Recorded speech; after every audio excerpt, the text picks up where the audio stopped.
A little girl holds up a sign, "For sale," for her mom's medicine. She's 7 years old, selling paper swans on a street corner, her small hands trembling from cold and fear. When a CEO in a luxury car stops and buys them all, he thinks it's an act of charity until he discovers her mother's name in his company's termination files. What begins as guilt becomes a terrifying descent into corporate fraud, deliberate cruelty, and a system designed to crush anyone who dares tell the truth. Now he must choose: walk away and protect his empire, or risk everything to fight the very machine he built. Welcome to Story Theater. Take your seat, silence your phones, and get ready to enjoy the story. The rain came down in sheets that afternoon, turning the city streets into rivers of gray. Water pooled at the corners of sidewalks and spilled over curbs in thin streams. The sky hung low and dark, pressing down on the buildings like a weight. People hurried past with umbrellas tilted forward, their faces hidden, their shoes splashing through puddles without care. On the corner of 5th and Maple, beneath the narrow overhang of a closed flower shop, a small figure sat hunched on a cardboard box. Sophie Rhodes was 7 years old. Though she looked smaller in her oversized pink raincoat, the hood was pulled up over her head, but rainwater still dripped from the edges onto her lap. Her hands moved with careful precision, folding and creasing white paper into delicate shapes. One swan, then another, then another. Each fold was exact, each crease was sharp. In front of her, arranged in neat rows, on a piece of flattened cardboard, were 30 paper swans. They gleamed white against the dull brown of the box, their necks curved gracefully. Their wings spread as if ready to take flight. Beside them, propped against the brick wall, was a hand-drawn sign. The letters were uneven, written in thick black marker by a child's hand. For Mom's medicine. Sophie's fingers were cold. She rubbed them together between folds, trying to warm them. But the dampness in the air seeped through everything. Her breath came out in small clouds. She glanced up at the passing crowds, her dark eyes following each person who walked by. A man in a business suit. A woman with a stroller. A teenager with headphones. None of them stopped. None of them looked. She folded another swan. The paper felt thin and fragile between her fingers. She pressed the final crease into place and set it down with the others. 31 now. Her lips moved silently, counting. A woman slowed as she passed, her gaze dropping to the sign. Sophie looked up, hopeful. The woman's expression softened for a moment. But then she shook her head and walked on. Sophie's shoulders sagged. She pulled her knees up to her chest and wrapped her arms around them, still holding the next piece of paper. The rain grew heavier. The overhang above her was too small to keep her completely dry. Water dripped onto her cardboard platform, darkening the edges. One of the swans near the corner began to soften and lose its shape. Sophie reached out and moved it to the center, protecting it with her hands. Minutes passed. The street grew quieter as the rain intensified. Fewer people walked by. Those who did moved faster, heads down, focused only on getting somewhere dry. Sophie's fingers trembled as she tried to fold another swan. But the paper slipped and tore. She stared at the ruined sheet for a long moment, then set it aside. Her eyes stung, but she blinked hard and looked away. Then, through the curtain of rain, a sound cut through the noise. The soft hum of an electric engine. A sleek black SUV glided to a stop at the curb, its surface gleaming despite the downpour. It was self-driving, with no hands on the wheel. The windows were tinted dark, reflecting the gray sky and the blurred shapes of the street. For a moment, nothing happened. The car simply sat there, idling. Sophie watched it with wide eyes, unsure. Then, slowly, the rear window rolled down. A man's face appeared behind the glass. He was in his mid-30s, with sharp features and dark eyes that seemed to take in everything at once. His hair was neatly combed, his jaw clean-shaven. He wore a dark gray suit with no tie, the collar open at the throat. He looked like someone who belonged in boardrooms and luxury hotels, not on rain-soaked street corners. Nathan Cole stared at the little girl on the cardboard box. His gaze moved from her small, hunched figure to the rows of paper swans in front of her. Then to the sign, "For Mom's medicine." He read the words twice, his expression unreadable. Something tightened in his chest, a feeling he couldn't name. It was sharp and uncomfortable, like a splinter lodged too deep to pull out. He hesitated. His hand rested on the door handle, but he didn't move. Through the window, he watched as Sophie shivered and pulled her hood tighter. Her lips were pale. Her fingers trembled. She looked so small, so fragile, like one of the paper swans she had folded. Nathan's jaw tightened. He pushed the door open and stepped out into the rain. The cold hit him immediately, but he ignored it. He walked toward the girl, his shoes splashing through shallow puddles. Sophie looked up as he approached, her eyes wide and uncertain. She didn't speak. She just watched him, her hands clutching the edge of her raincoat. Nathan stopped in front of her and looked down at the paper swans. They were beautiful, each one folded with care and precision. He crouched down to her level, bringing himself eye to eye with the child. Rain soaked through his suit jacket, but he didn't seem to notice. "Did you make all of these?" he asked. His voice was low and even, the kind of voice that commanded attention in conference rooms. Sophie nodded slowly. Her voice came out small and quiet. "Yes, sir." Nathan picked up one of the swans, turning it over in his hands. The paper was soft, slightly damp from the rain, but the folds were perfect. He could see the hours of practice that had gone into making something so delicate. He looked back at the girl, then at the sign again. "How much?" he asked. Sophie's eyes flickered with something like hope. $1 each, she said softly. Nathan didn't respond right away. He stared at the rows of swans. His mind working through calculations he couldn't quite articulate. Numbers, figures, costs and benefits, that was the language he spoke. But this wasn't about numbers. This was something else. Something that pulled at a part of him he had buried years ago. He reached into his jacket and pulled out his wallet. Sophie watched him with wide eyes, hardly daring to breathe. Nathan counted the swans. 31. He pulled out two $50 bills and held them out to her. Sophie's mouth opened, but no words came out. She stared at the money, then at him, then back at the money. Her hands reached out slowly, trembling, and took the bills. They felt impossibly large in her small fingers. "I'll take all of them," Nathan said. His voice was quiet, almost gentle. Sophie's eyes filled with tears. She clutched the money to her chest and looked up at him with an expression that made his throat tighten. "Thank you," she whispered. "Thank you so much." Nathan gathered the paper swans carefully, cupping them in his hands to protect them from the rain. As he did, something shifted inside him. A memory flickered at the edge of his consciousness. A name, a face he couldn't quite place. Emily Rhodes. Why did that name feel so familiar? He stood up, holding the swans close to his chest. Sophie scrambled to her feet, clutching the money tightly. She looked up at him with gratitude and something else, trust, maybe, or hope. It made him feel exposed, vulnerable in a way he hadn't felt in years. "Get home safe," Nathan said, his voice rougher than he intended. "Take care of your mother." Sophie nodded quickly, her eyes shining. "I will. Thank you, mister. Thank you." Nathan turned and walked back to the SUV, the rain pouring down around him. He climbed into the back seat and closed the door. The swans still cradled in his arms. Through the window, he watched as Sophie gathered her cardboard and her sign. Her movements quick and excited. She disappeared around the corner, running toward home. The car pulled away from the curb, gliding silently through the rain. Nathan sat in the back seat, staring down at the paper swans in his lap. They were already starting to wilt from the moisture, their edges softening. But they were still beautiful.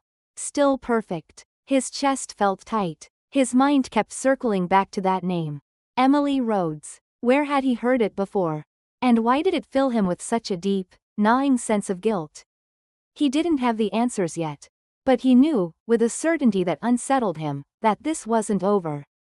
That little girl with her paper swans had cracked something open inside him, and now he couldn't close it again.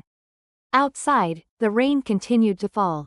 The apartment at Maple Gardens was small and worn, with walls that had once been white but had faded to a dull yellow. Paint peeled in the corners near the ceiling, exposing patches of gray plaster underneath. The single window in the living room overlooked a narrow alley where trash bins stood in crooked rows. Light filtered through the glass in weak streams, barely reaching the interior.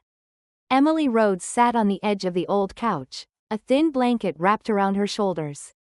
She was 32 years old, but looked older in the harsh afternoon light. Her dark hair hung limp around her face, unwashed for days.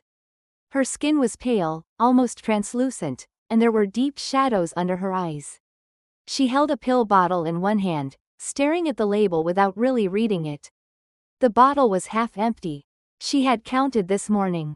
16 pills left. At 2 per day, that meant 8 more days. 8 days until she would have to choose between refilling the prescription or paying the electric bill. The choice was always the same. She would pay for the medicine. Sophie needed the lights for her homework. Emily's hand trembled as she unscrewed the cap. The pills rattled inside, a sound that had become familiar, almost comforting in its routine. She tipped 2 into her palm and stared at them. Small white circles that cost more than a week's worth of groceries. She swallowed them dry, feeling them catch in her throat before sliding down. The apartment was quiet. Too quiet. Sophie was still at school, wouldn't be home for another hour. Emily pulled the blanket tighter and leaned back against the worn cushions. A cough rose in her chest, deep and rattling. She pressed her hand to her mouth and tried to suppress it, but it came anyway, shaking her whole body. When it finally subsided, she tasted copper on her tongue. She closed her eyes and let her head fall back. The ceiling had a water stain in the corner, shaped like a butterfly. She had noticed it months ago, back when things were different. Back when she had a job and insurance and the ability to buy medicine without counting every dollar. Emily had been an accountant at Cole Robotics. She had worked there for 6 years, climbing from entry level to senior accountant in the finance department. She had been good at her job. Careful, precise. She caught errors that others missed. She asked questions when numbers didn't add up. That had been her mistake. During the restructuring last year, she had been reviewing quarterly reports when she noticed discrepancies in several expense accounts. Small amounts at first, but they formed a pattern. When she brought it to her supervisor, she was told to leave it alone. When she persisted, she was called into human resources. They told her the company was downsizing. Her position was being eliminated. System error 403, they said. A technical glitch in the evaluation process. She was escorted out that same day. No severance. No explanation. Just a cardboard box with her desk belongings and a security guard watching her walk to her car. She had filed for unemployment, but it barely covered rent. She had applied to dozens of companies, but no one called back. References checked out cold. It was as if she had been blacklisted, though no one would say it directly. Then the illness started. First just fatigue, then the cough, then the weight loss and the night sweats. The free clinic diagnosed her with a chronic inflammatory condition that required expensive medication. Without insurance, each bottle cost $300. She had burned through her savings in 3 months. Emily opened her eyes and looked around the apartment. The furniture was secondhand, bought from thrift stores when they first moved here. The television didn't work. The refrigerator hummed too loudly and froze everything in the back. There were cracks in the linoleum floor of the kitchen, and the bathroom faucet dripped constantly no matter how tight she turned it. But it was home. It was shelter. And as long as she could pay the rent, Sophie had a place to sleep at night. Emily stood up slowly, steadying herself against the arm of the couch. The room tilted for a moment, then settled. She walked to the kitchen, her bare feet cold against the floor. The counter was cluttered with bills, all marked past due in red letters. Electric, water, phone. She had been rotating which ones to pay each month, keeping the most essential ones current. She opened the refrigerator. Inside was a half-gallon of milk, nearly expired. A package of bread with 3 slices left. 2 apples, 1 bruised. A jar of peanut butter, almost empty. That was it. That was everything. Emily had stopped eating breakfast months ago. She told herself it was because she wasn't hungry, but the truth was simpler. Less food for her meant more food for Sophie. She made sure her daughter had lunch money every day, even if it meant skipping meals herself. Sophie couldn't know. Sophie couldn't worry. She closed the refrigerator and leaned against it, pressing her forehead to the cool surface. The apartment felt smaller every day, the walls pressing in. She thought about calling her sister in Ohio, asking for help, but pride stopped her. Pride and shame. She had always been the responsible one, the one who had everything together. To admit she was drowning felt like a failure too great to speak aloud. A key turned in the lock. Emily straightened quickly, smoothing her hair with one hand. She grabbed a dish towel and wiped her face, then turned toward the door with a smile already fixed in place. Sophie burst through the door, her pink raincoat dripping water onto the floor. Her cheeks were flushed, her eyes bright. She carried her backpack in one hand and something clutched in the other. "Mom," she called out, her voice high with excitement. Emily's smile became genuine. Whatever pain she felt, whatever fear gnawed at her insides, it all disappeared when Sophie was near.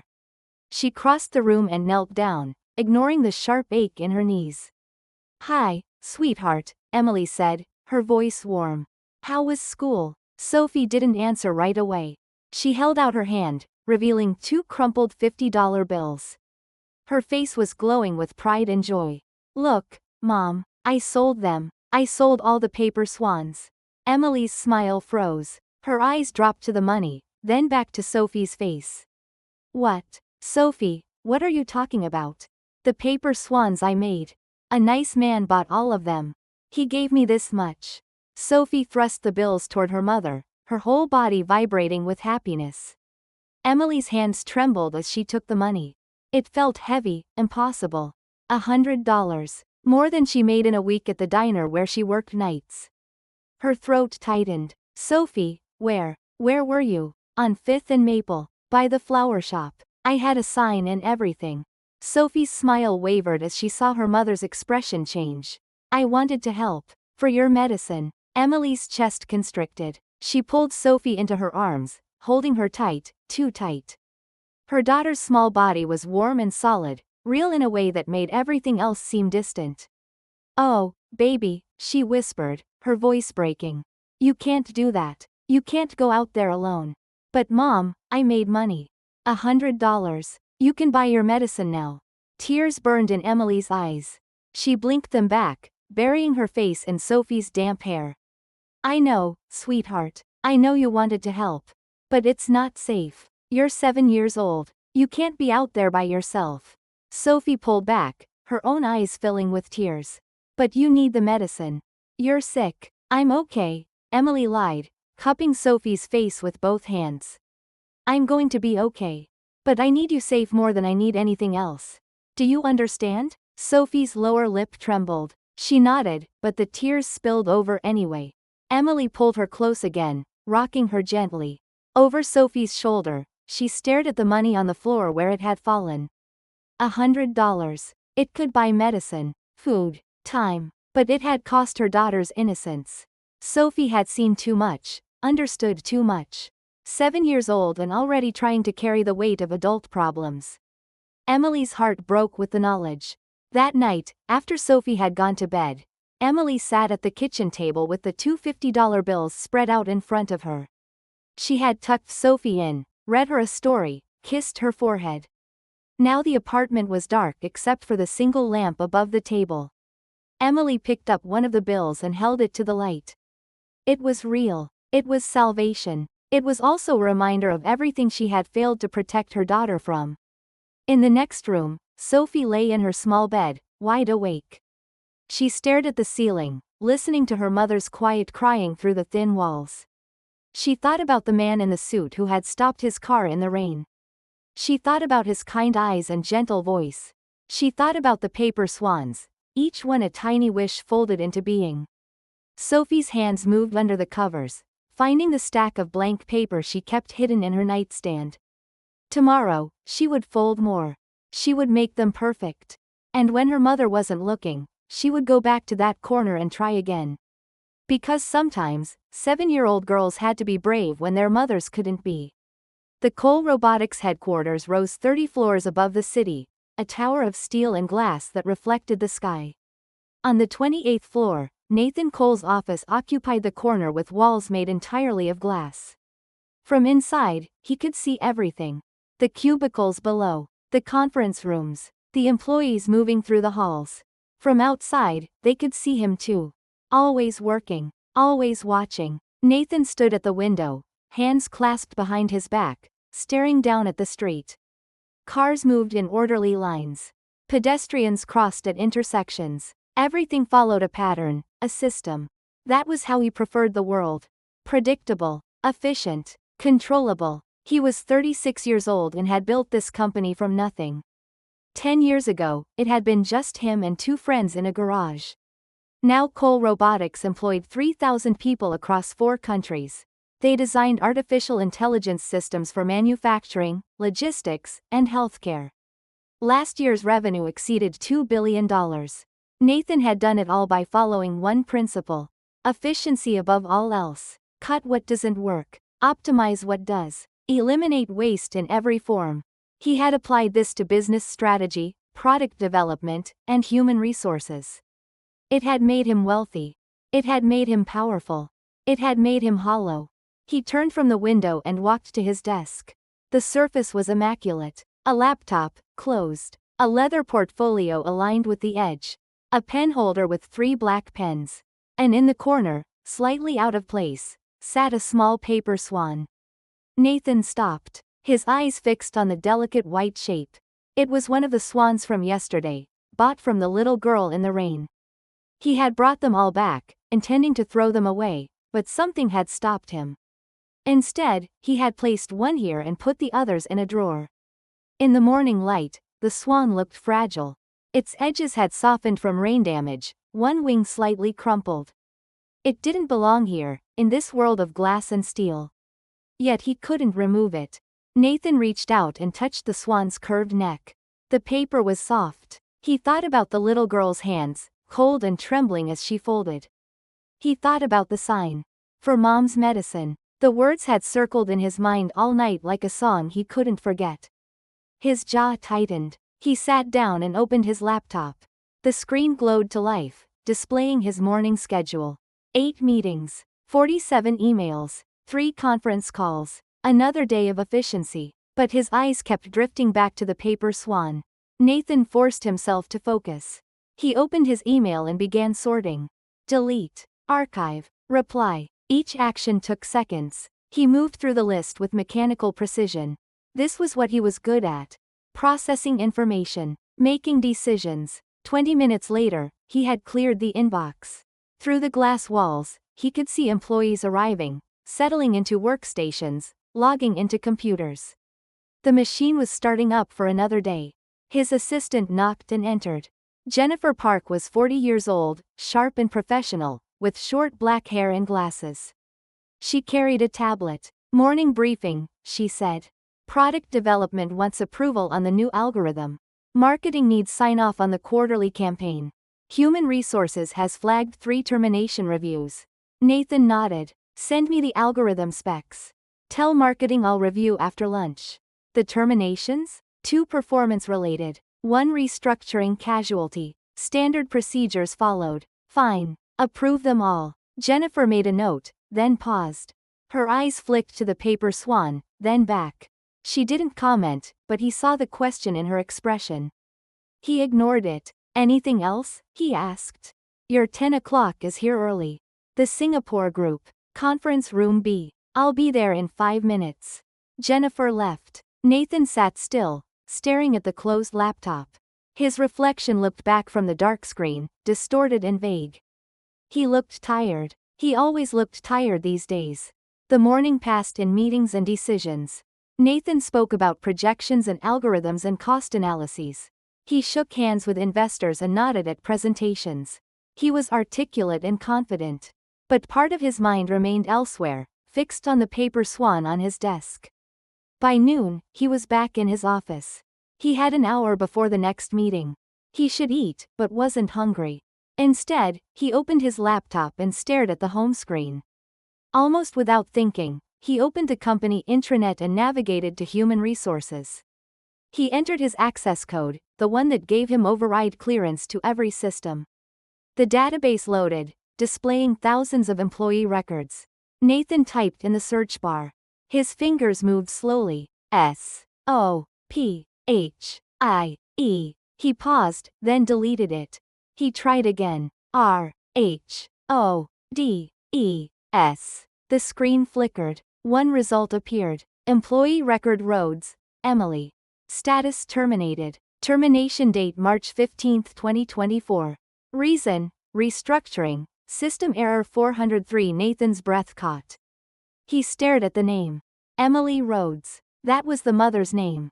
Sophie's mother. The woman the little girl was trying to buy medicine for. He clicked on the record. The file expanded. Employment history, performance reviews, salary information, and there, in the notes section, a single line that made his stomach twist. Senior accountant, finance department. Position eliminated during Q1 restructuring initiative. Nathan leaned closer. Something felt wrong. System error 403. He had seen that code before. It wasn't a normal termination reason. It was a technical glitch marker, used when the automated system encountered a processing error. He opened another window and pulled up the restructuring records from last year. The Q1 initiative had eliminated 73 positions. He scrolled through the list. Most terminations were clearly documented. Redundant roles, performance issues, cost-cutting measures, all justified with detailed explanations. But Emily Rhodes' file was different. The termination reason was vague. There were no supporting documents. No performance warnings. No analysis. Just that code. System error 403. Nathan's fingers tightened on the desk. He went back to her employment record and opened her performance reviews. Excellent ratings across the board. Detailed, thorough, catches discrepancies others miss. Strong analytical skills. Recommended for promotion. Then the reviews stopped. 6 months before her termination, there were no more evaluations. Nothing. Just a gap, and then sudden termination. Nathan sat back, his mind racing. This wasn't right. This wasn't how the system was supposed to work. He had designed these processes to be fair and transparent. Performance-based. Merit-based. Not arbitrary. He opened the termination approval chain. Every firing required multiple sign-offs. Department head, HR manager, executive review. He traced the digital signatures back through the system. His own signature was at the end. Electronic approval granted on March 15, 2024. He had signed off on this termination. He had approved it without question, trusting the system. Nathan's chest felt tight. He remembered that day. Q1 restructuring had processed dozens of terminations in a single batch.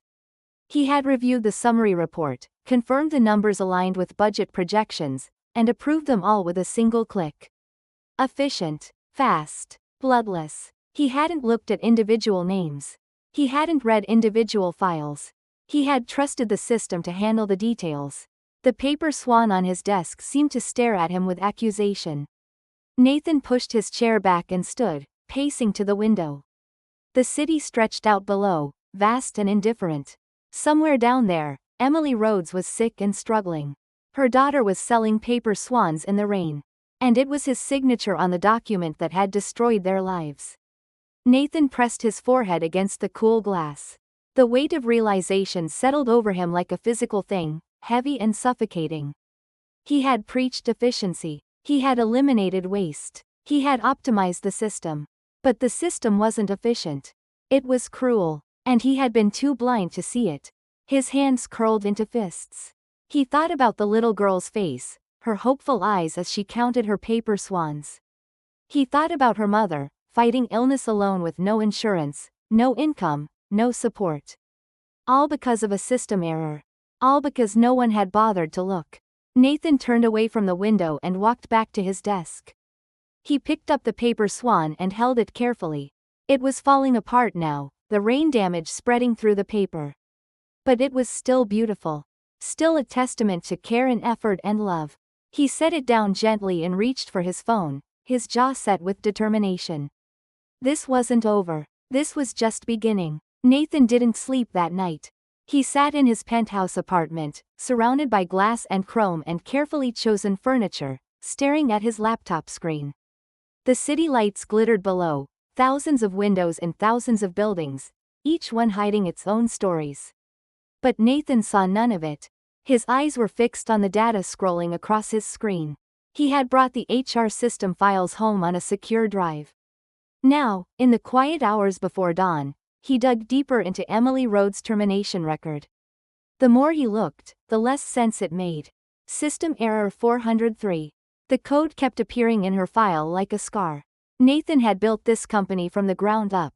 He knew every system, every protocol, every line of code that ran the business. Error 403 wasn't supposed to be used for terminations. It was a generic placeholder, meant for temporary database glitches, not permanent employee actions.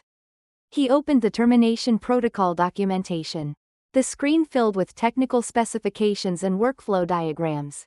Each step of the firing process was mapped out with precision.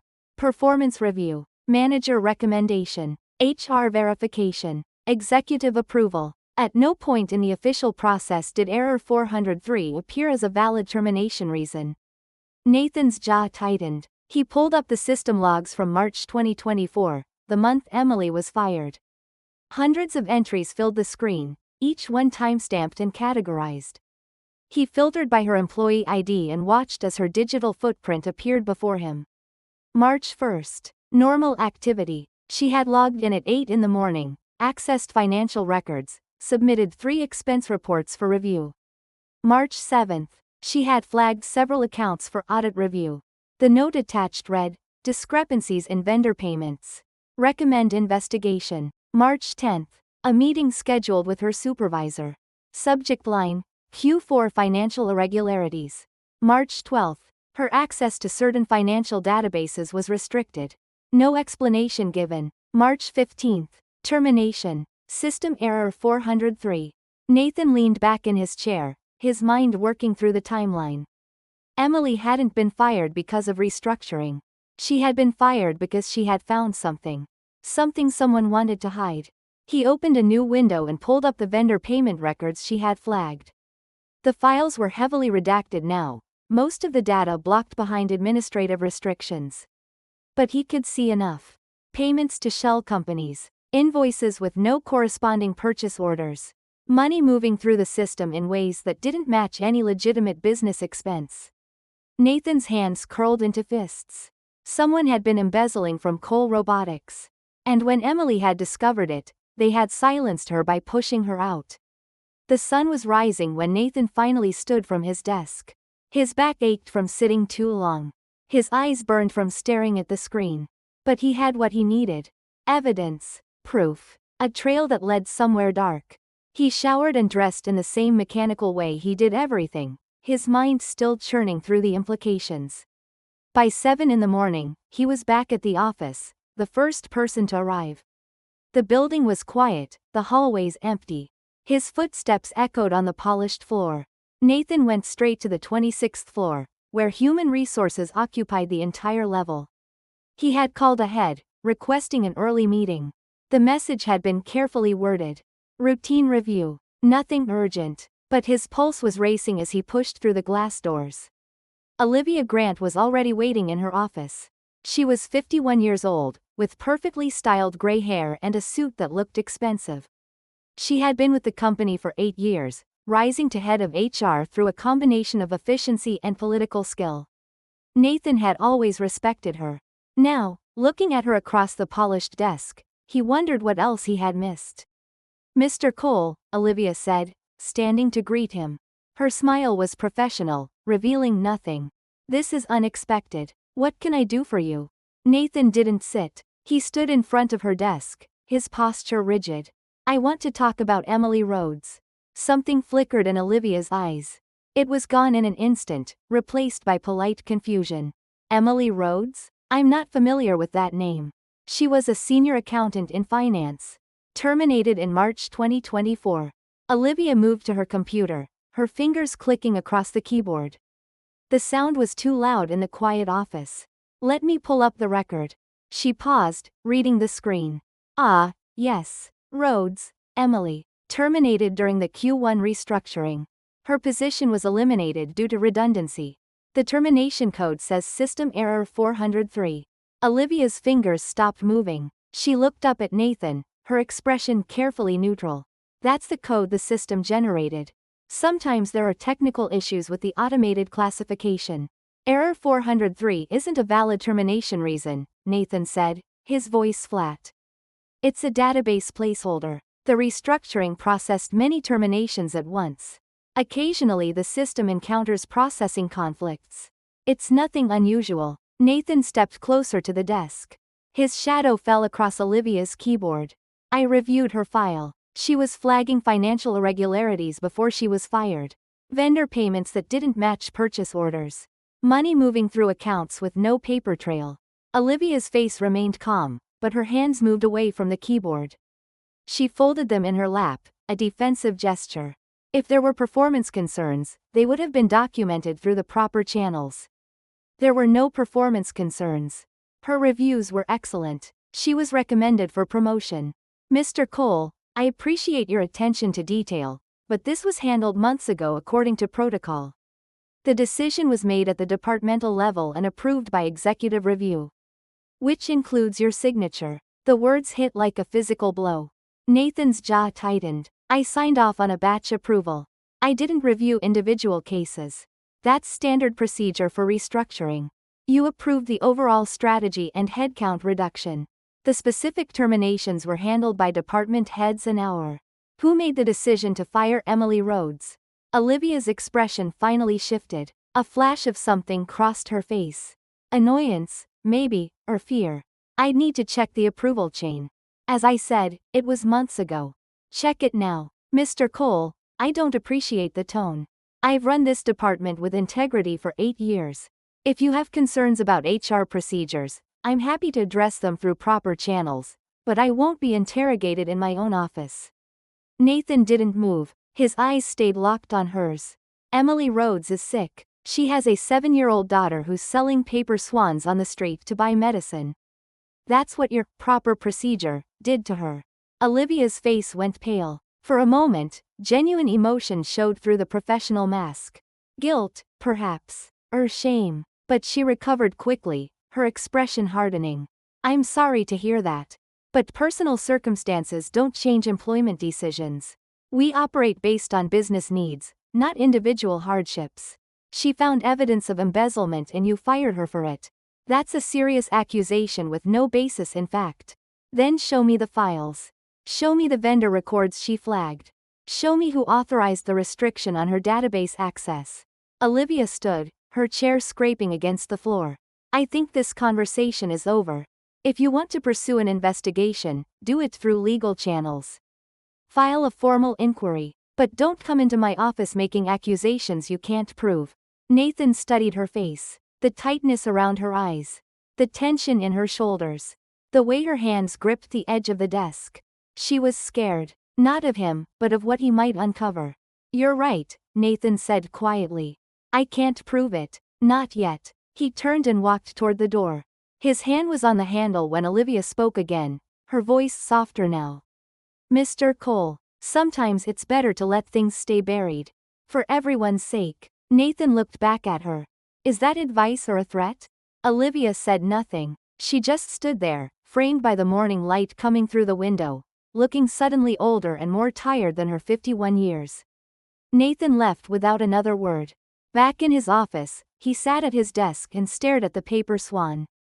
It was barely holding its shape now, the rain damage having spread through most of the paper. But it was still there. Still present. A reminder of what happened when systems prioritized efficiency over people. Nathan picked up his phone and made a call. When the voice answered, he spoke clearly and with finality. I need an internal audit. Full scope. Focus on vendor payments and HR terminations from the last 2 years. And I want it done quietly. He hung up and looked out at the city. Somewhere down there, Emily Rhodes was waking up to another day of struggle. Her daughter was getting ready for school, probably already thinking about folding more paper swans. Nathan's hands tightened on the desk. He didn't know who had orchestrated Emily's firing. He didn't know how deep the corruption went. But he knew one thing with absolute certainty. This wasn't a glitch. This was intentional, and he was going to find out who was responsible. The address was easy to find. Employee records contained everything. Nathan had looked at this information countless times, always as data points on a screen. Now, driving toward Maple Gardens, Each piece of information felt heavy with meaning. The neighborhood changed as his car moved away from downtown. Gleaming towers gave way to older buildings with cracked facades. Sidewalks buckled by tree roots. People walked with their heads down, moving quickly. Maple Gardens apartments appeared at the end of a narrow street. The building was 4 stories of red brick darkened with age. Several windows had cracks covered with tape. The front entrance had a broken intercom, buttons hanging loose. A chain-link fence surrounded a courtyard where weeds grew through concrete cracks. Nathan parked and sat for a long moment, staring. This was where Emily Rhodes lived. Where that little girl came home after selling paper swans. The distance between this place and his penthouse felt like different worlds. He pulled out one of the paper swans from his pocket. It was crumpled, barely holding its shape, but he had brought it anyway. Maybe as proof. Maybe as an offering. Nathan got out. The air smelled different here. Cooking odors mixed with exhaust and dampness. A dog barked inside the building. Children's voices echoed from somewhere distant. He found the directory. Rhodes, E. Apartment 2C. Second floor. He pushed through the door into a hallway that smelled of old carpet and chemicals. The stairs creaked. Paint peeled from walls. A fluorescent light buzzed and flickered. Nathan climbed slowly, his heart beating faster. He didn't know what to say. He had rehearsed speeches during the drive, but they all sounded hollow now. Apartment 2C was at the end of the hall. The door was faded green. A plastic flower wreath hung from a nail. Nathan stood with his hand raised to knock, hesitating. What right did he have to be here? What could he say that would matter? Sorry didn't pay medical bills. Sorry didn't give back the year of struggle this woman had endured because of his signature. But he had come this far. Nathan knocked. 3 sharp raps. Silence. Then footsteps inside, slow and cautious. A shadow moved across the peephole. Who is it? The voice was female, tired, wary. My name is Nathan Cole. I'm from Cole Robotics. I need to speak with Emily Rhodes. More silence. He could feel her weighing options. He waited, not moving. The chain rattled. The deadbolt clicked. The door opened a crack, revealing a sliver of face. One eye, part of a pale cheek. Dark hair in a messy ponytail. We don't want anything, Emily said, her voice hoarse. Whatever you're selling, we can't afford it. I'm not selling anything. I'm here about your termination. The door started to close. Nathan moved quickly, hand against the wood, not pushing, just preventing it from shutting. Please. Just 5 minutes. I don't have anything to say to you people. You made your decision. Leave us alone. Nathan pulled out the paper swan and held it up. Your daughter sold me this. 3 days ago. On 5th and Maple. In the rain. The door stopped. Emily's eye widened. She stared at the swan, her expression shifting from suspicion to recognition to pain. She's not supposed to be out there, Emily whispered. I know, but she did. Because she's trying to help you. Because she's 7 and scared and doesn't know what else to do. The door opened wider. Emily Rhodes stood in the doorway. She was thin, too thin, collarbones visible above her sweater. Her face was pale with dark circles under her eyes. Her hands trembled as she clutched the frame. She looked sick, exhausted, like someone fighting a losing battle too long. What do you want? Emily asked, her voice cold. To talk. To try to make this right. Emily laughed, bitter and humorless. You fired me. Took away my insurance. My income. My ability to care for my daughter. You destroyed my life. And now you want to make it right? I didn't know. Didn't know what? That I existed? That people need jobs to survive? Her voice rose. Or did you just not care? Nathan flinched. Both. I didn't know and I didn't care enough to find out. I signed off on your termination without looking at your file. Without thinking what it would mean. Emily stared, jaw tight, eyes hard. Why are you here? Because I looked now. I know what happened. You found irregularities in vendor payments. You flagged them. Someone made sure you were removed before you could cause problems. Something shifted in Emily's expression.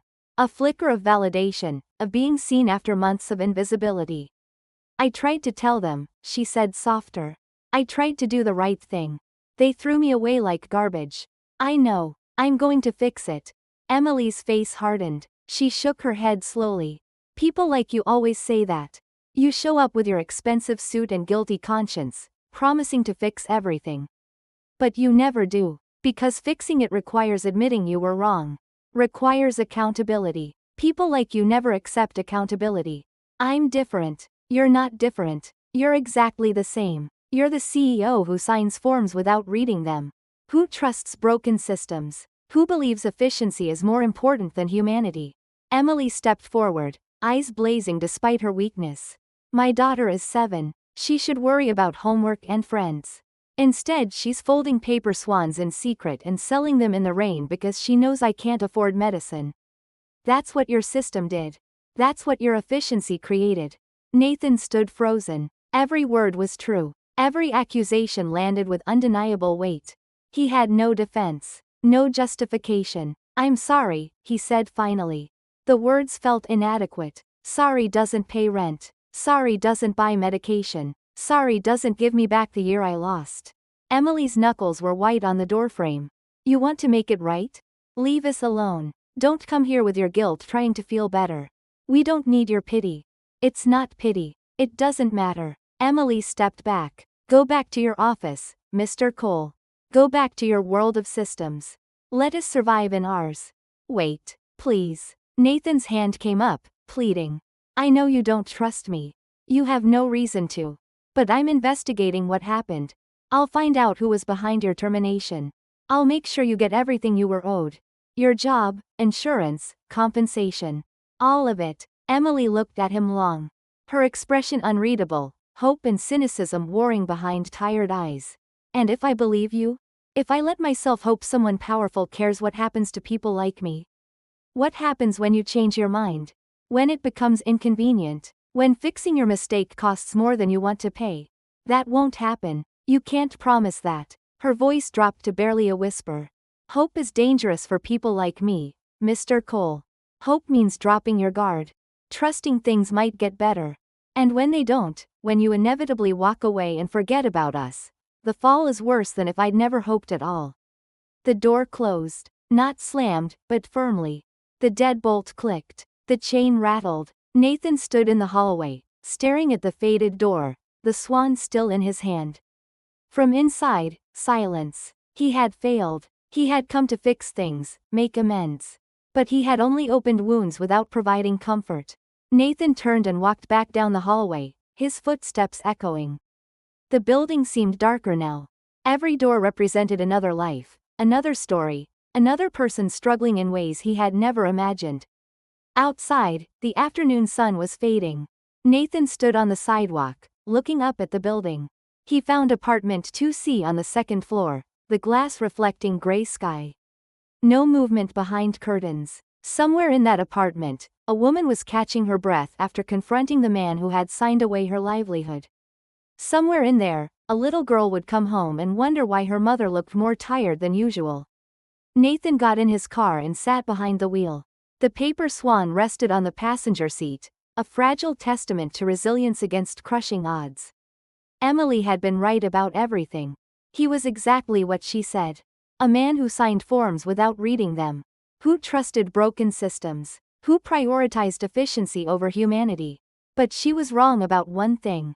He wouldn't walk away. He wouldn't forget. This time, he would follow through. Not because it made him feel better. Not because it eased his guilt. But because it was the only right thing left to do. Nathan started the car and pulled away from Maple Gardens, jaw set with determination. The investigation had started. The audit was underway. Soon he would have answers. Soon he would have proof. And then Emily Rhodes would get everything taken from her, whether she believed it possible or not. Emily stood in front of the mirror in the small bathroom, staring at her reflection. The woman looking back seemed like a stranger. Pale skin, sunken cheeks, eyes that had lost their light. She had lost 10 pounds in the last month. Her uniform hung loose on her frame, the black pants cinched tight with a belt, the white shirt drooping at the shoulders. She pulled her hair back into a ponytail and secured it with an elastic band. Her hands shook slightly. The medication was helping, but not enough. The pain in her chest was constant now, a dull ache that sharpened with each breath. But she couldn't afford to stop working. Not now. Not when Sophie needed her. The diner was called Lucis, a 24-hour place on the edge of downtown. Emily had gotten the job 3 weeks ago, working the overnight shift from 11 at night until 7 in the morning. The pay was minimum wage plus tips. The customers were mostly truckers and night shift workers, people who came in tired and left exhausted. They rarely tipped well. Emily grabbed her coat and walked to the door. Sophie was already asleep in the next room, curled up under a thin blanket. Emily paused at her daughter's doorway, watching the rise and fall of her small chest. 7 years old and already carrying burdens no child should know. The walk to the bus stop took 15 minutes. The night air was cold, cutting through her coat. Emily wrapped her arms around herself and kept moving. Each step required concentration. Her legs felt heavy, like she was walking through water. By the time she reached the bus shelter, sweat beaded on her forehead despite the chill. The bus came 10 minutes late. Emily climbed aboard and found a seat near the back. The interior smelled of disinfectant and old coffee. She leaned her head against the window and closed her eyes, but sleep wouldn't come. Her mind was too busy calculating. Rent due in 5 days. Medicine refill needed in 8. Electric bill past due by 3 weeks. No matter how she rearranged the numbers, they never added up to enough. Across the city, in a building that never truly slept, Nathan Cole sat at his desk surrounded by darkness. The only light came from his computer screen, casting his face in blue shadows. It was past midnight, but he wasn't tired. He couldn't remember the last time he had slept more than 3 hours. The internal audit had begun quietly 3 days ago. Nathan had handpicked the team himself. 3 analysts he trusted, people who had worked for the company since the early days. He had given them access to every financial record from the past 2 years and told them to look for patterns. Irregularities, anomalies, anything that didn't fit. The resistance had started almost immediately. First, it was small things. Files that suddenly required additional clearance to access. System passwords that stopped working without explanation. Meeting requests that were declined or ignored. Then it escalated. 2 of his analysts were pulled into other projects by their department heads. Critical data was moved to secure servers that required board approval to access. Someone was blocking the investigation. Someone with authority. Nathan typed another message to his legal counsel, requesting formal authorization to override the access restrictions.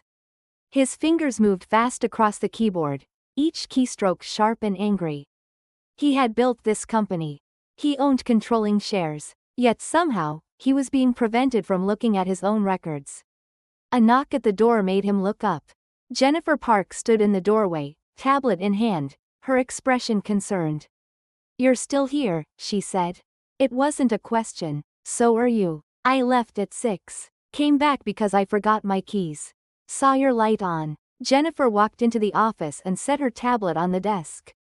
"Mr. Cole, you need to go home. You've been here every night this week." "I'm fine." "You're not fine. You look exhausted. When was the last time you ate?"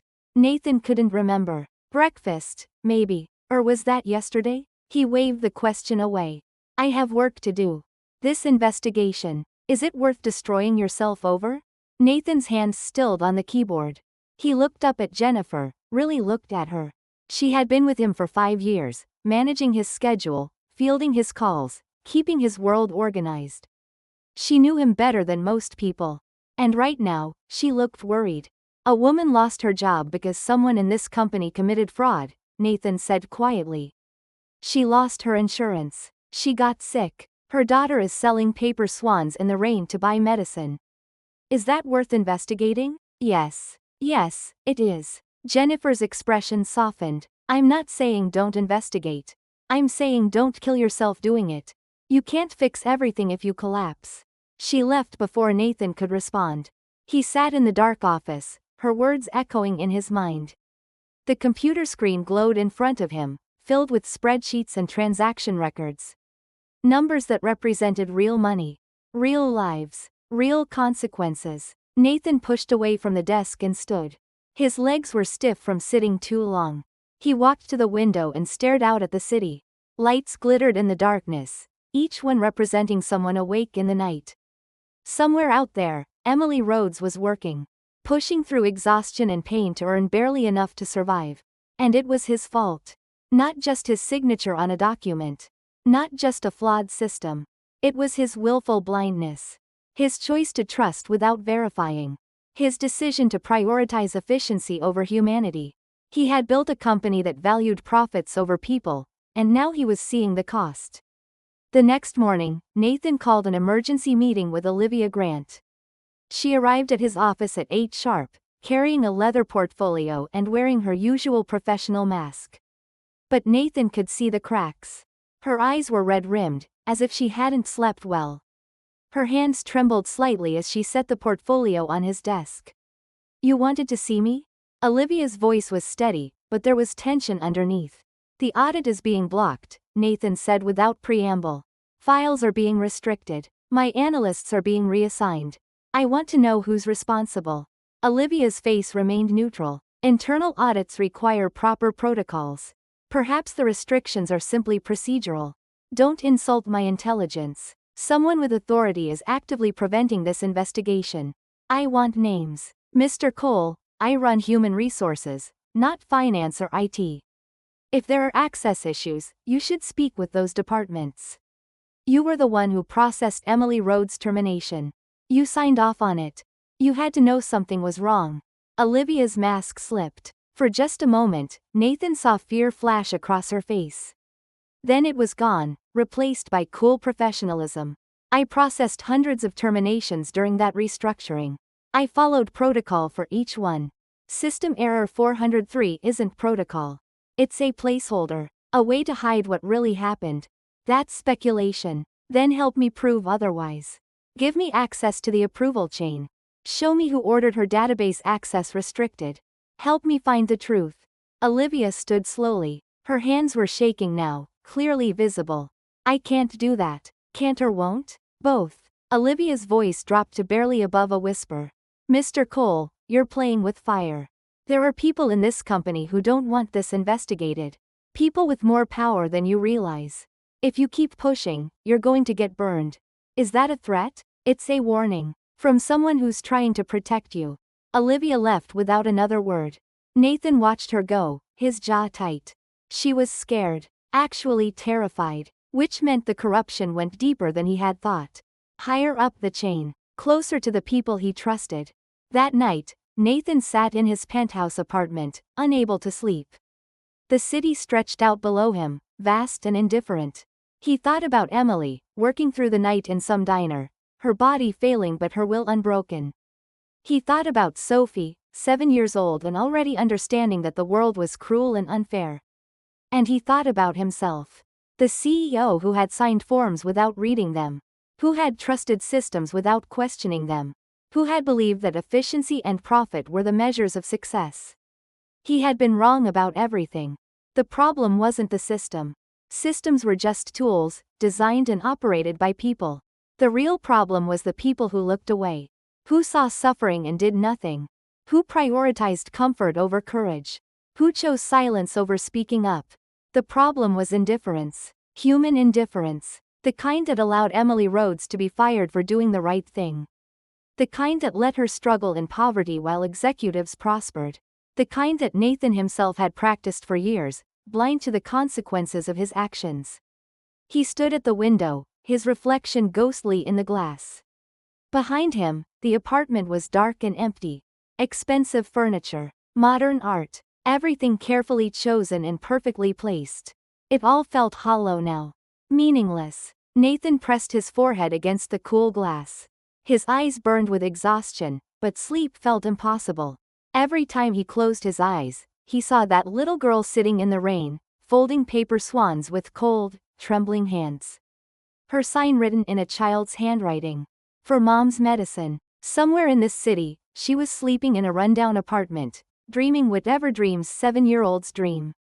And her mother was serving coffee to tired strangers, fighting through pain and exhaustion to keep them both alive. While he stood in a penthouse, surrounded by luxury, unable to change what he had done. Unable to fix what he had broken. Unable to sleep, unable to rest, unable to find peace. Nathan's hands curled into fists against the glass. The investigation would continue. The audit would push forward. He would find out who was responsible, no matter how deep the corruption went or how high it reached. Because the alternative was to look away, to let it go, to choose indifference. And he had done that for too long already. The envelope arrived at Nathan's office at 9 in the morning. No return address, just a thick manila envelope on his desk. Jennifer hadn't seen who delivered it. Security cameras showed nothing unusual. Nathan stared at the envelope. His name was written in neat handwriting. He picked it up, heavy with papers. His hands trembled as he tore it open. Inside were photocopies, financial documents, internal memos, email exchanges. On top, a single sheet with 4 words handwritten. "I'm sorry, here's everything." Nathan spread the documents across his desk. His eyes scanned quickly. His pulse quickened as the pattern emerged. As the truth became clear. The first document was an internal memo from March 2024. Subject line: Quarterly Adjustment Protocol. It outlined procedures for optimizing expense reports, shifting costs between categories, reclassifying expenses, moving revenue recognition forward. Not illegal, technically, but unethical, misleading. The second document was an email chain. Emily Rhodes had flagged the discrepancies. She had sent detailed analysis to her supervisor, pointing out irregularities, asking questions. The response was swift and harsh. Emily was told to adjust her reports to match revised numbers. Told this was standard practice. That questioning the process showed lack of team spirit. The third document was Emily's written refusal. A formal memo stating she could not manipulate financial records. That doing so would violate accounting standards. Could constitute fraud. 3 days later, she was fired. Nathan's hands shook as he read the approval chain. The authorization to restrict her database access. The order to process termination immediately. The instruction to code it as System Error 403 to avoid scrutiny. And at the bottom of every document, one name appeared again and again. The person who had orchestrated Emily's removal. Who had covered up the financial manipulation. Who had blocked Nathan's investigation. Michael Torres, Chief Financial Officer. Nathan's college friend. One of 3 people who had started this company with him 10 years ago. Nathan's vision blurred. He gripped the desk edge, knuckles white. The betrayal cut deeper than he imagined possible. Not just corruption, but corruption from someone he trusted. Someone he had known 15 years. Someone he considered family. His office door opened. Olivia Grant stood in the doorway. Her face pale, eyes red-rimmed. She looked 10 years older. "You got it," she said quietly. Nathan couldn't speak, just nodded. Olivia stepped inside and closed the door. She moved slowly, like someone walking to execution. "I didn't know at first. By the time I realized, it was too late." Emily was gone. Michael said it was handled. "You knew." Nathan's voice was rough. "You knew she was fired for refusing fraud, and you did nothing." "I was scared." Michael said if I spoke up, I'd be next. That the board would back him over me. That I'd lose everything. Tears rolled down her cheeks. I told myself it was already done. That I couldn't change it. That protecting my family was more important. Her voice broke. Nathan turned away. He couldn't look at her. "Get out, Mr. Cole. Get out of my office. You're suspended pending investigation. Legal will contact you." Olivia left without another word. Nathan stood alone, surrounded by evidence of betrayal. Evidence of his own failure. The truth was that he had created a culture where this could happen. Where people chose between ethics and survival. Where questioning authority meant losing your job. Where loyalty mattered more than doing right. He had built a system that rewarded Michael Torres for covering up manipulation. That punished Emily Rhodes for having integrity. That made Olivia Grant too afraid to speak. Nathan had done this through his obsession with efficiency and growth. Through his willingness to trust without verifying. Through his choice to look away. He sat heavily in his chair. The paper swan on his desk was barely recognizable now, just crumpled paper. But he hadn't thrown it away. It sat there like an accusation. A reminder of what happened when you valued systems over people. Nathan's phone buzzed. A text from legal. Michael Torres was trying to access restricted files. Getting nervous. Nathan typed back. "Schedule emergency board meeting. Tonight." I'm removing him as CFO. Another buzz. Jennifer. The media was asking questions. Someone had leaked information about internal investigations. Nathan set the phone down. The company he built was fracturing. The friend he trusted was a fraud. The woman he wronged was still suffering. And he had allowed all of it. Nathan stood and grabbed his coat. He knew what to do. Not for the company. Not for damage control. For Emily Rhodes. Because she deserved to know the truth. And she deserved an apology that actually meant something. The drive to Maple Gardens felt long. Every red light felt deliberate. But Nathan didn't turn back. He gripped the steering wheel and kept driving. When he reached the building, he sat in the car, gathering courage. The manila envelope rested on the passenger seat. Inside were copies of everything. Proof she had been right. Proof her integrity had cost her everything while others profited. Nathan climbed the stairs to apartment 2C. His footsteps heavy, heart pounding. He raised his hand to knock, then paused. What could he say? How could words matter when actions had failed? He knocked anyway. 3 firm raps. Footsteps inside. Slower than last time. The door opened, chain in place. Emily's face appeared in the gap. She looked worse. Thinner. Paler. Like she was disappearing. You again, she said flatly. I know the truth now. All of it. I need to tell you. Please. Emily stared long. Then slowly unlatched the chain and opened the door wider. She didn't invite him in, just stood in the doorway, arms crossed like armor. Nathan held out the envelope. You were fired because you refused to manipulate financial records. Our CFO was cooking the books to inflate quarterly numbers. You caught it. You reported it, so he had you removed and covered it up. Emily took the envelope with shaking hands. Didn't open it, just held it against her chest. I knew, she whispered. I knew it wasn't really about restructuring. But no one would listen. No one believed me. I believe you now. And I'm going to make this right. Your job back with full compensation for every month you lost. Complete medical coverage for as long as you need it. Back pay plus damages. And I'm removing Michael Torres. He'll never work in this industry again. Emily's eyes filled with tears. But they weren't tears of relief. They were tears of exhaustion. Of battles fought too long. Of victories that came too late. Why now? She asked. Why not when I first reported it? Why not when I was escorted out? Why now, when I've already lost a year? Nathan had no answer. Because the truth was painful. He hadn't acted then because he hadn't been paying attention. Because Emily Rhodes had been just a name on a form. Because her suffering hadn't been real to him until he saw her daughter selling paper swans in the rain. Because I was blind, Nathan said finally. And wrong. And I'm sorry. I know that doesn't fix anything. I know it doesn't give you back what you lost. But I'm sorry. Emily wiped her eyes. She looked at Nathan, really looked at him, seeing past the suit to the guilt underneath. Do you know what the worst part was? She asked quietly.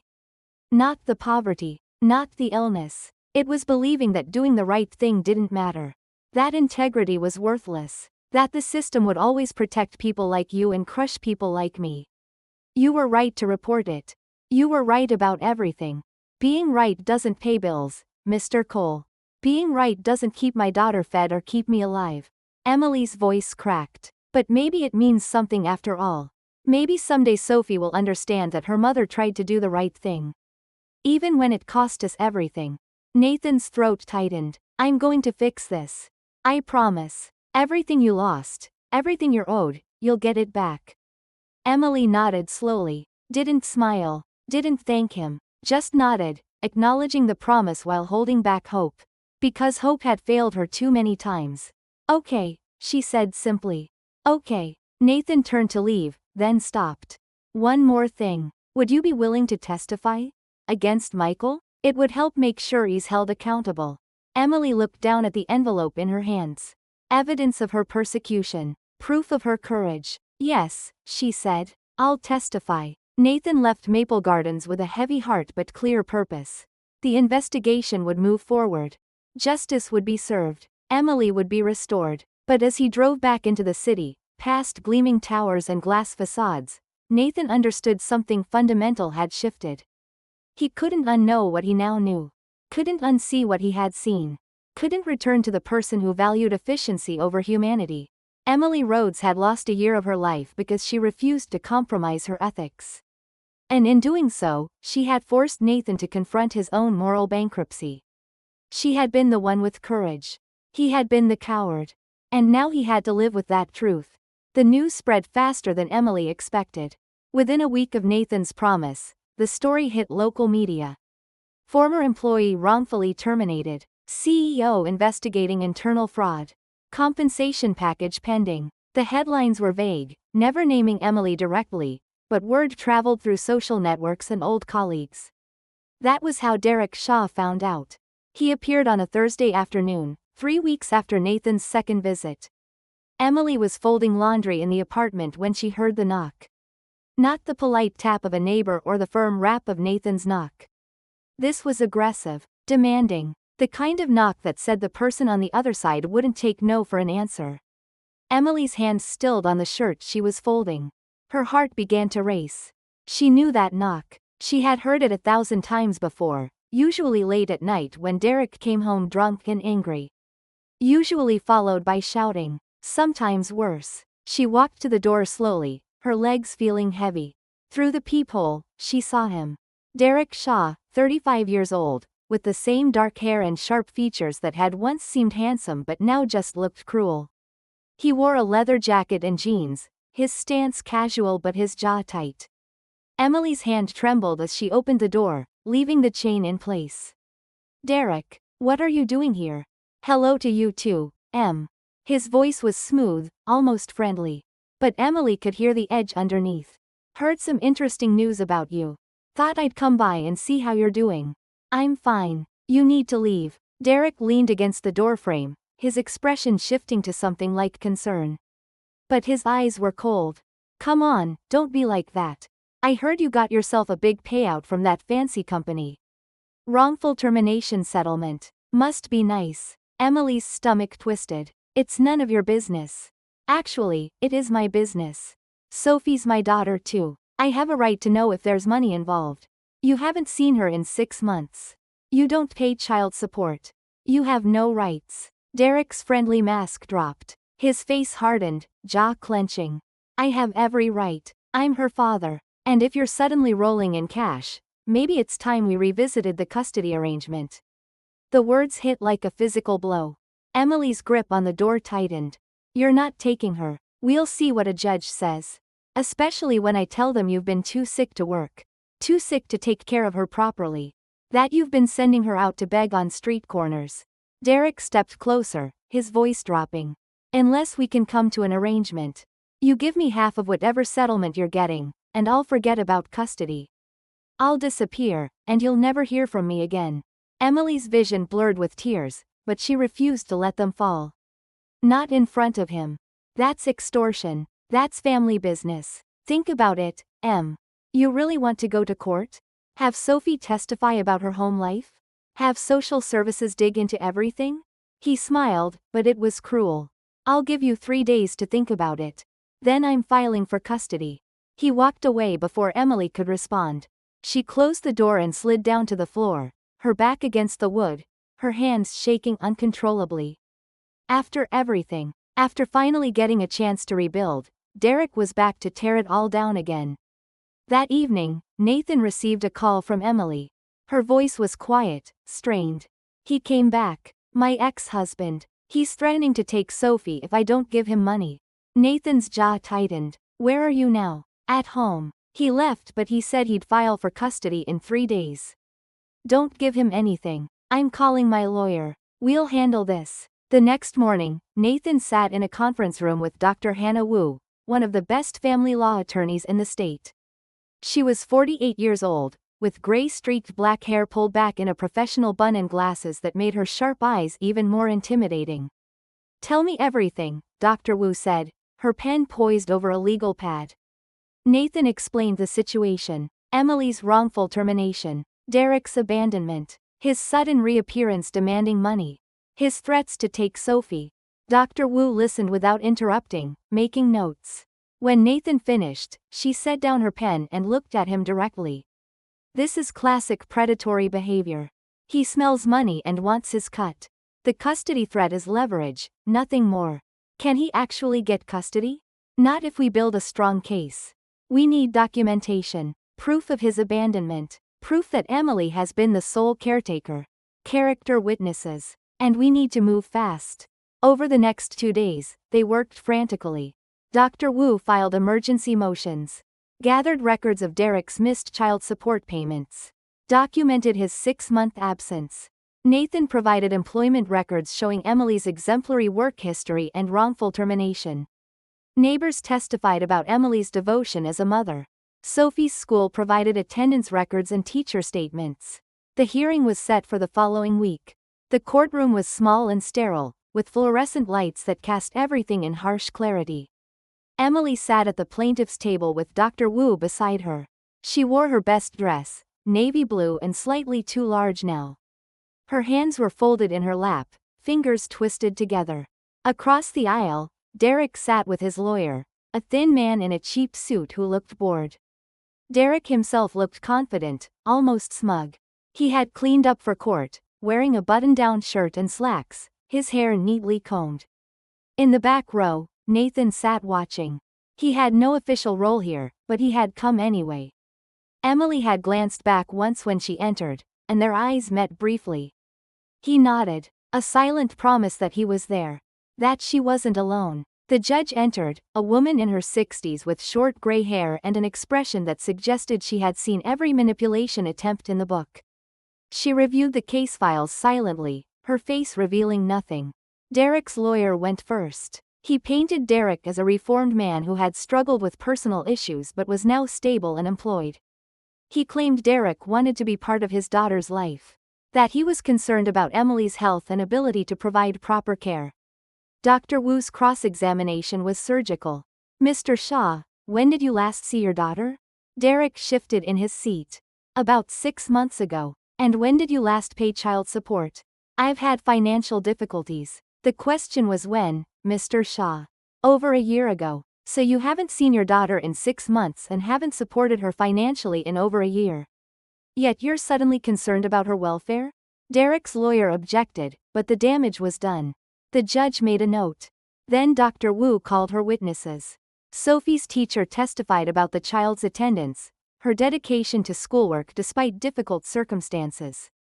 A neighbor testified about seeing Emily walk Sophie to the bus stop every morning, even when clearly ill. The school counselor testified about Sophie's emotional stability and her obvious love for her mother. Finally, Dr. Wu called Dr. Sarah Chen, a child psychologist who had evaluated the case. Dr. Chen was 39 years old, calm and professional, her voice steady. In your professional opinion, Dr. Chen, what does Sophie need most? Dr. Wu asked. Stability, safety, consistency. A child who has experienced upheaval needs an environment where they feel secure. And does wealth provide that security? Wealth can provide resources, but it doesn't provide safety. What a child needs is not wealth but safety. A parent who has been consistently present, who has prioritized the child's needs above their own, who has demonstrated love through action, not just words. That's what creates a secure environment. Derek's lawyer tried to challenge the testimony, but Dr. Chen was unshakable. She cited studies. She referenced developmental psychology. She made it clear that Derek's sudden interest coincided suspiciously with news of financial compensation. The judge called a brief recess. Emily sat at the table, barely breathing. Nathan watched her from his seat, seeing the tension in her shoulders, the way her hands wouldn't stop shaking. When the judge returned, her expression was stern. I've reviewed all evidence and testimony. Mr. Shaw, your claim that you want to be involved in your daughter's life is undermined by your 6-month absence. And your failure to provide financial support. The timing of your custody petition, immediately following news of your ex-wife's settlement, suggests ulterior motives.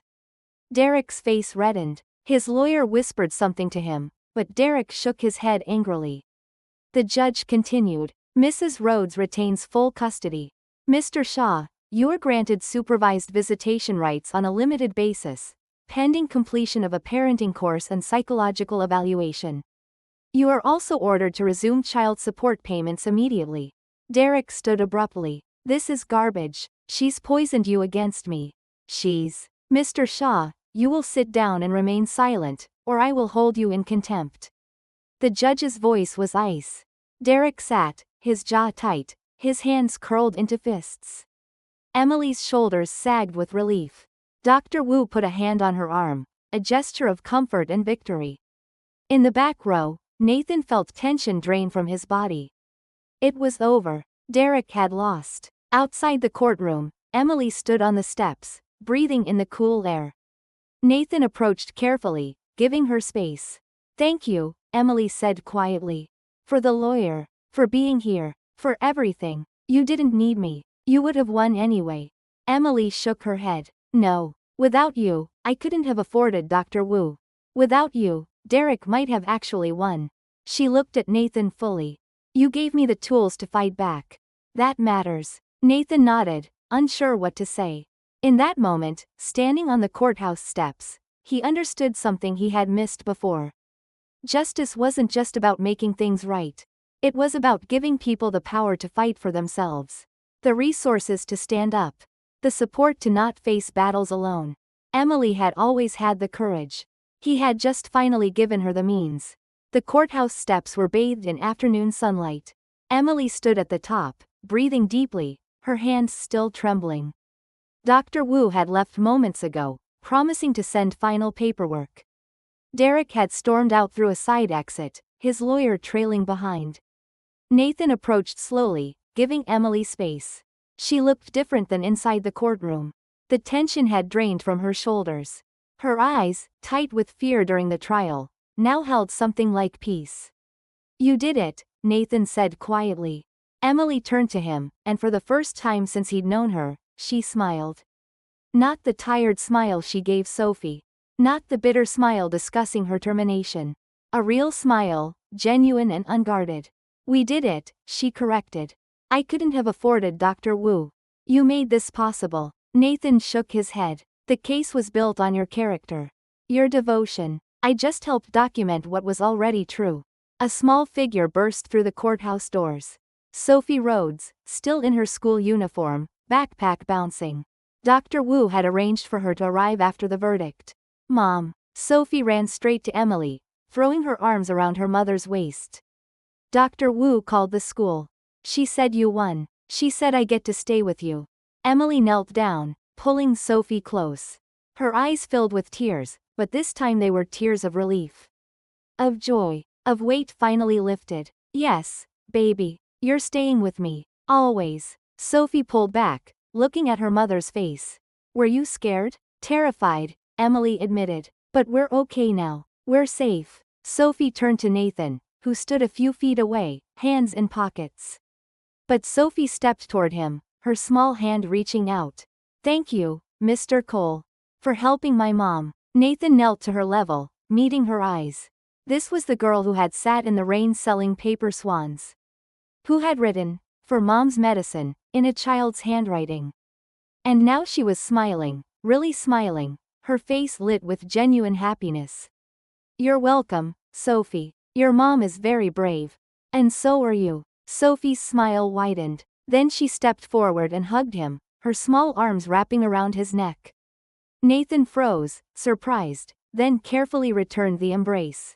When was the last time someone had hugged him? An actual hug, given freely, with no agenda. When Sophie pulled back, she looked between her mother and Nathan. Mr. Cole, are you our friend now? Nathan glanced at Emily, who was watching with an unreadable expression. I'd like to be. If that's okay with your mom. Emily nodded slowly. It's okay. Good. Sophie grabbed both their hands, one in each. Because friends help each other. And we can help too. Not just you helping us. We can all help each other. Nathan felt something crack inside his chest. This 7-year-old girl, who had every reason to be angry and bitter, was offering friendship. Declaring they could be equals, not savior and saved, but people who supported each other. They walked down the steps together, Sophie between them, still holding both hands. At the bottom, Emily paused and looked up at the building. It's really over? She asked, her voice small. It's over, Nathan confirmed. Derek has limited supervised visitation. He can't just show up anymore. Can't threaten you. And if he tries, we have Dr. Wu on speed dial. Emily's shoulders sagged with relief so profound it looked like she might collapse. Nathan reached out to steady her, his hand on her arm. She didn't pull away. I keep thinking I'm going to wake up, Emily whispered. That this is just a dream. It's not a dream. You're awake. And you're free. Sophie tugged Nathan's hand. Mr. Cole, can we celebrate? Like with ice cream? Nathan looked at her eager face, then Emily's exhausted but hopeful expression.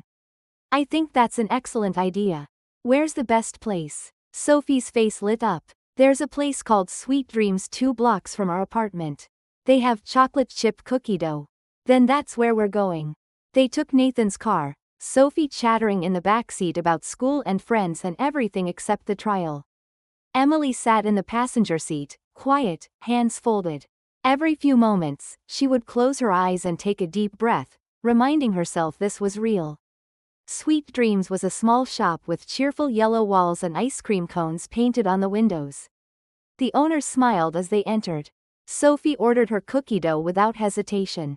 Emily chose vanilla. Nathan got chocolate. They sat at a small table by the window. Sophie dove into her ice cream with happy focus. Emily ate slowly, savoring each bite. Nathan watched them both, feeling warmth in his chest he couldn't quite name. I start back at Cole Robotics next week, Emily said suddenly. Full reinstatement. Same position, same salary, plus back pay. Plus medical coverage, Nathan added. Comprehensive. Everything you need. Emily set down her spoon. I've been thinking about that. About all of it, and I need to say something. Nathan tensed, preparing for rejection. Thank you, Emily said simply. Not just for the job or the lawyer. Thank you for seeing me. For believing me. For choosing to do the right thing even when it was hard. Nathan's throat tightened. I should have seen it sooner. Should have believed you when you first reported. Stop. Emily's voice was firm but not unkind. You can't change the past. What matters is what you're doing now. How you're choosing to move forward. Sophie looked up from her ice cream, mouth ringed with chocolate. Mr. Cole, my teacher says mistakes are how we learn. Maybe you learned something important. Nathan smiled. I did. I learned that systems are only as good as the people who run them. And that efficiency doesn't matter if it costs people their humanity. That's very smart, Sophie said seriously. Then she grinned. You should tell my teacher that. Emily laughed. It was the first time Nathan had heard her really laugh, and the sound was beautiful. Light and genuine and free from weight she'd carried so long. They finished their ice cream slowly, talking about small things. Sophie's school project. Emily's plans for a better apartment. Nathan's thoughts about reforming Cole Robotics. The conversation flowed naturally, comfortably. As they walked back to the car, the sun was setting, painting the sky orange and pink. Sophie skipped ahead, then turned back with that serious expression. Is this what it's like to have a family? She asked. Emily's steps faltered. Nathan felt his breath catch. What do you mean, sweetheart? Emily asked gently. I mean like this. All together. Helping each other. Being happy. Sophie looked between them. It feels nice. It feels safe. Emily's eyes filled with tears. She knelt and pulled Sophie close. Yes, baby. This is what family feels like. Good. Sophie's voice was muffled. Because I was thinking maybe Mr. Cole could be part of our family. Not like a dad, but like someone who cares about us. Someone we care about too. Nathan felt something shift inside him. He had spent his life building a company, accumulating wealth, achieving success measured by bank accounts. He had friends, acquaintances, business partners. But family? Real family, chosen not by blood but by love and commitment and showing up? He had never had that.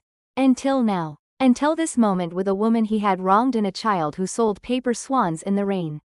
Until Sophie Rhodes, 7 years old and wiser than he had ever been, offered him something more valuable than any business deal. I'd like that very much, Nathan said, his voice rough with emotion. If you'll have me. Sophie walked to Nathan and held out her small hand, formal and serious.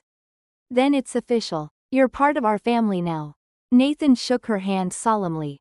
It's official. Emily stood, wiping her eyes. She looked at Nathan with acceptance, forgiveness, and maybe the beginning of trust. No, Sophie said suddenly, shaking her head. Not it's over. It's just beginning. Nathan and Emily looked at her, confused. Sophie gestured to all three of them. You said it was over.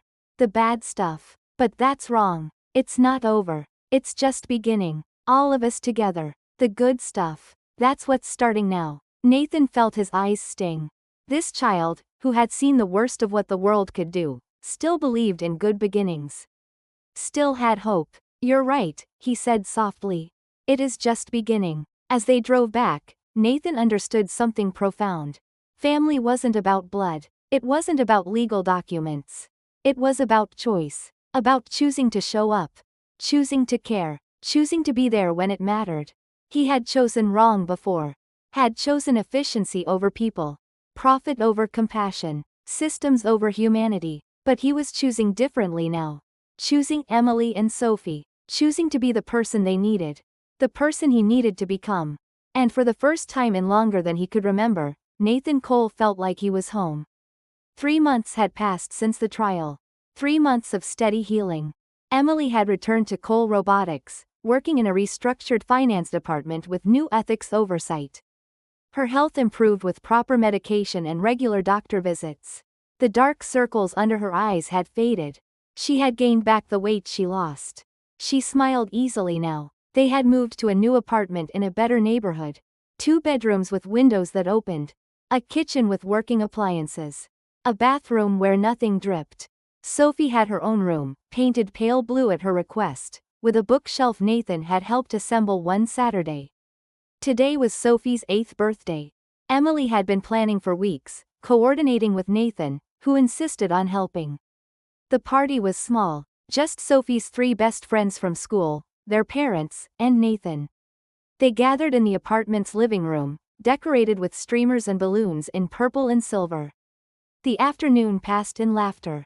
Pin the tail on the donkey. Musical chairs. Sophie opened presents with genuine delight. A science kit from Emily. Books from her friends. Art supplies. A stuffed unicorn. Each gift met with enthusiastic thanks. Nathan sat on the couch, watching the chaos with contentment he hadn't known was possible. In 3 months, this had become familiar. Sophie's laughter. Emily's smile. The warmth of being included. He came for dinner twice a week now. Helped with homework. Attended school events. He wasn't trying to be a father, just trying to be present. To be family in whatever form that took.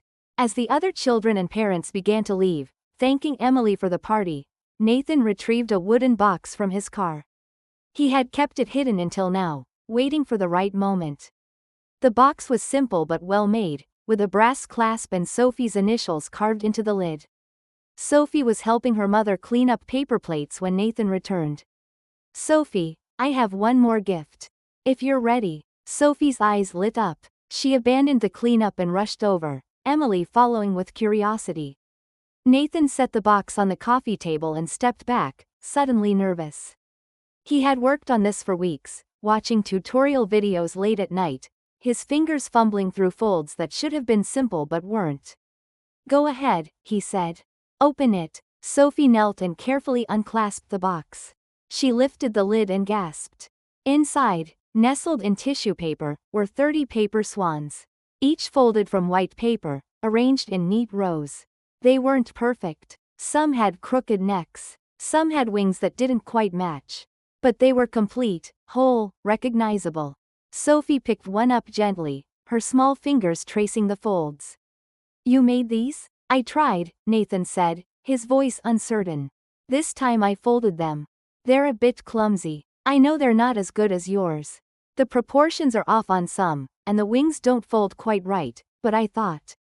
They're perfect, Sophie interrupted, her voice filled with wonder. She held the swan up to the light, examining it. You learned how to make them. For me, I watched videos, practiced a lot. Your mom might have found failed attempts in the recycling. Nathan glanced at Emily, who stood with her hand over her mouth, tears streaming down her face. I wanted to give you back what you gave me. In a way. Sophie set down the swan carefully and threw her arms around Nathan's waist. Thank you. This is the best present ever. Nathan hugged her back, feeling that familiar crack in his chest, the one that happened every time this family let him in. You're welcome, kiddo. Emily wiped her eyes and knelt beside them. She picked up one of the swans, turning it over. Nathan, this is. I don't even have words. You don't need words. Nathan's throat was tight. I just wanted you both to know that I remember. I remember where we started. That little girl in the rain selling paper swans. I remember thinking my world was so far removed. And I remember realizing I was wrong about everything. Sophie pulled back and looked at the box of swans. Can we hang them up? Like decorations? They're yours to do whatever you want. I want to hang them in my room. So I can see them every day and remember. Remember what? Emily asked softly. Sophie thought for a moment, her face serious. Remember that broken things can be fixed. That people who seem different can be family. That even when everything is bad, good things can still happen if people choose to be kind. Nathan felt tears prick his eyes. This 8-year-old girl, who had survived so much, still chose optimism. Still chose hope. Still chose to believe in the goodness of people. That's exactly right, he said quietly. Sophie began carefully removing the swans from the box, lining them up on the coffee table. She counted them as she went, her lips moving silently. When she reached 30, she looked up at Nathan with realization. 30. The same number I had that day. You remembered. I remembered everything about that day. The rain. Your sign. The way you counted your swans before I bought them. Every detail. Emily stood and walked to the window, looking out at the city. The sun was beginning to set, casting everything in golden light. Nathan joined her, standing close but not touching. Thank you, Emily said quietly. Not just for the swans. For everything. For seeing us. For not giving up. For choosing to be better. I should be thanking you, Nathan replied. You and Sophie gave me something I didn't even know I was missing. Purpose. Connection. Family. Emily turned to him, her eyes searching his face. Do you know what the real gift is? Not the money or the job or the apartment. It's knowing that integrity matters. That doing the right thing, even when it costs everything, is worth it in the end. You proved that to Sophie. You showed her that good people exist. That justice is possible. Nathan's chest tightened. I'm not a good person. I'm just someone who finally started paying attention. That's what makes you good. The choice to pay attention. The choice to act. The choice to care. Sophie appeared beside them, holding one of the paper swans. Can we go outside? I want to see if they can really fly. Emily and Nathan exchanged glances, then nodded. They followed Sophie out of the apartment, down the stairs, and into the small courtyard behind the building. The evening air was cool and gentle. A breeze stirred the leaves of the trees planted in concrete squares. Sophie stood in the center of the courtyard, holding the paper swan carefully in both hands. She looked at it for a long moment, as if saying goodbye to something. Then she raised her arms and released it. The swan caught the breeze immediately. For a moment, it tumbled, unstable. Nathan's heart clenched, thinking it would fall. But then the wind shifted, and the swan lifted. It rose into the air, its wings spreading, catching the light. It flew higher and higher, carried by the wind, until it was just a white speck against the darkening sky. Sophie watched with her mouth open, amazed. It's flying. It's really flying. Emily stood behind her daughter, hands on Sophie's shoulders. Yes, baby. It's flying. Nathan watched the swan disappear into the distance. Something about the moment felt complete. Full circle. The little girl who had sold paper swans in the rain to save her mother was now watching one fly free, not out of desperation but out of joy. Out of hope. Out of the simple pleasure of seeing something beautiful take flight. You know what Mr. Cole said? Sophie asked, still looking up at the sky. That broken things can be fixed. That's right, Emily said. But I think it's more than that. Sophie turned to look at both of them. I think when kind hearts meet, broken things don't just get fixed. They learn to fly again. The words hung in the air, profound in their simplicity. Nathan felt something shift inside him, a final piece clicking into place. This was redemption, not the grand gesture or the financial compensation or the legal victory. This, standing in a courtyard with two people who had forgiven him, watching a paper swan fly into the sunset. Knowing that broken things, broken people, could heal, could soar. Emily reached out and took Nathan's hand. Not romantic, just connection. Just acknowledgement. Just family. Sophie grabbed his other hand, completing the circle. They stood there together as the sun set, as the sky turned from gold to pink to deep purple. More swans remained in the box upstairs, 29 of them, each one representing a choice. A moment, a chance to do better. But this one, this single white swan, had taken flight. It had caught the wind and risen above the buildings and the streets and the struggles. It had become something more than paper and folds. It had become a symbol. When kind hearts meet, broken things fly again. The breeze stirred around them, gentle and warm despite the cooling evening. In the distance, the city hummed with life. People moved through their days, facing their own struggles, carrying their own burdens. But here, in this small courtyard, 3 people stood together in peace. Nathan squeezed both their hands gently. Emily squeezed back. Sophie looked up at him and smiled. "Welcome home, Mr. Cole," she said softly. And for the first time in his life, Nathan truly was home. Sometimes one small act of kindness can change everything. What did this story make you feel? Tell us in the comments and don't forget to like, share, and subscribe for more stories that stay with you. Thanks for watching. This has been Story Theater.